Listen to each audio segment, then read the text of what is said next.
আসসালামু আলাইকুম ভিউয়ার, সবাই কেমন আছেন? চলে আসলাম আমার রান্নাঘরে। আজকে রেসিপি করব আমি টাকি মাছ ভর্তা। এই জন্য বাজার থেকে টাকি মাছ নিয়ে এসে কেটে ধুয়ে পরিষ্কার করে নিয়েছি।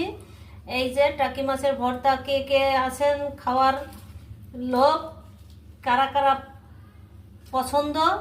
আমার খুব ফেভারিট জিনিস টাকি মাছের ভর্তা, তাই আজকে ভর্তা রেসিপি করব, সেটাই সিদ্ধান্ত নিয়ে নিয়েছি। আপনারা কারা পছন্দ করেন চলে আসেন আমার রান্নাঘরে, আপনাদের সবার দাওয়াত।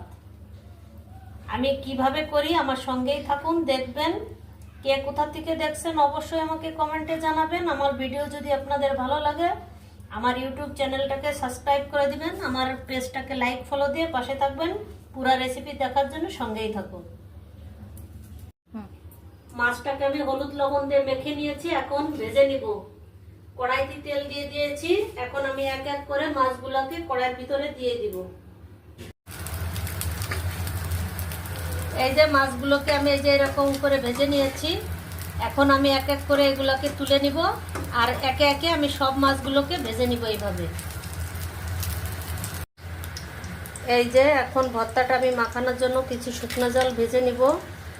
আমি ফ্রাই প্যানে তেল দিয়েছি, এখন আমি শুকনো জলটাকে সুন্দর করে ভেজে নিব।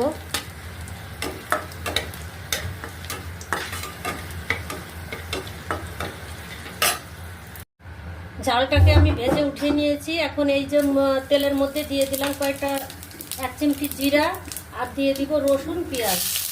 এটাকে আমি নেড়ে ভেজে নেব সুন্দর করে। এই পেঁয়াজটার মধ্যে আমি সামান্য একটু হলুদ দিব, একটু লবণ দিব। এই যে দিয়ে দিলাম একটু হলুদের গুঁড়া সামান্য পরিমাণ, আর দিয়ে দিব একটু লবণ। এই যে দিয়ে দিলাম লবণ। এখন এটাকে আমি বাদামি কালার ভেজে উঠিয়ে নেব। ভর্তাটা মাখাবো আমি শিলে বেটে। এই যে আমি ডালটাকে বেটে নিচ্ছি একটু লবণ দিয়ে। ডালটাকে আমি গুঁড়ো করে নিয়েছি, এখন আমি পেঁয়াজ রসুন ভাজাগুলোকে একসঙ্গে দিয়ে দিব। এইগুলোকে আমি বেটে নিব হালকা, একদম মিহি না, যেহেতু ভর্তা তৈরি করব সেই জন্য আমি একটু এরকম করে বেটে নিব। এই যে পেঁয়াজ রসুনগুলো আমার পেস্ট করা হয়ে গেছে হালকাতে। এখন আমি মাছগুলোকে হালকা একটু ডলে নিব।